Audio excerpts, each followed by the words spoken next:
മണ്ണപ്പം ചുട്ടു കളിക്കാനോ കപ്പിലണ്ടി വറുക്കാനോ അല്ലാതെ ഞാൻ ഈ മണ്ണിൽ കിടന്ന് കളിക്കുന്നത് വേറൊരു കാര്യം ചെയ്യാനാണ്. എന്നെ കളിക്കാൻ കൂടാതെ അമ്മ മാത്രം എന്താ ഒറ്റക്ക് മണ്ണിൽ കളിക്കുന്നത് ചിന്തിച്ച് ആഞ്ചലീനെ ഒന്ന് സംശയിച്ചു. മണ്ണെടുത്ത് അരിച്ചും വെച്ച് ബോട്ടിലിൽ പെയിന്റ് അടിച്ച് ഞാൻ എന്താ ചെയ്യാൻ പോകുന്നതെന്ന് ഇപ്പൊ പറയുന്നില്ല, പറഞ്ഞാൽ ത്രില്ലുണ്ടാവില്ല. അത് നിങ്ങൾക്ക് വഴിയേ മനസ്സിലാവും. ഇനിയാണ് പെയിന്റിന്റെ വരവ്. നമ്മൾ അരിച്ചു വെച്ച മണ്ണിൽ ഈ പെയിന്റിന്റെ കളറൊന്ന് മിക്സ് ചെയ്യാൻ പോകുന്നതാണ്. എല്ലാ കളറും കൂടെ ഒരുമിച്ച് മിക്സ് ചെയ്യുന്നില്ല, ആകെ 3 കളേഴ്സാണ് മിക്സ് ചെയ്യാൻ പോകുന്നത്. അങ്ങനെ മിക്സ് ചെയ്ത് ഉണങ്ങിയ ശേഷം കിട്ടിയതാണ് ഈ 3 കളേഴ്സ്. റിപ്പബ്ലിക് ഡേ ആയിട്ട് ഒരു ഇന്ത്യൻ മാപ്പ് സാൻഡാർട്ട് പോലെ നമ്മുടെ ബോട്ടിൽ ചെയ്യാനാണ് ഇന്നത്തെ എൻ്റെ പ്ലാൻ. ഈ ഒരു ഇന്ത്യൻ മാപ്പാണ് ബോട്ടിലേക്ക് വരക്കാൻ പോകുന്നത്. പണ്ട് സ്കൂളിൽ സോഷ്യൽ സ്റ്റഡീസിൽ വരച്ച ഇന്ത്യൻ മാപ്പിനെ മനസ്സിൽ വിചാരിച്ച് അങ്ങ് വരച്ചു.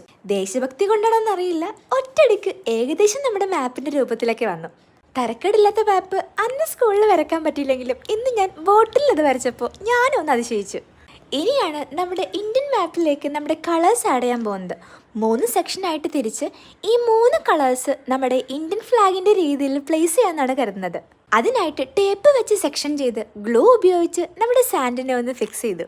സെൻറ്ററിൽ അശോക ചക്രം കൂടെ വരച്ച് ബാക്ക്ഗ്രൗണ്ടിൽ വൈറ്റ് കളർ കൂടെ ഫിൽ ചെയ്തപ്പോഴേക്കും നമ്മുടെ സാൻഡ് ഉപയോഗിച്ചിട്ടുള്ള ഇന്ത്യൻ മാപ്പിൻ്റെ ബോട്ടിൽ ക്രാഫ്റ്റ് ഓൾമോസ്റ്റ് ഫുള്ളായി. നമ്മൾ ജനിച്ച മണ്ണിൻ്റെ റിപ്പബ്ലിക് ഡേ ആയിട്ട് മണ്ണിൽ തന്നെ ഒരു ഇന്ത്യൻ മാപ്പ് ചെയ്യാൻ പറ്റിയതിൻ്റെ ഹാപ്പിനെസ്സിലാണ് ഞാൻ. ഇതാണ് നമ്മുടെ ക്രാഫ്റ്റിൻ്റെ ഫൈനൽ റിസൾട്ട്. അപ്പോൾ എല്ലാവർക്കും ഹാപ്പി റിപ്പബ്ലിക്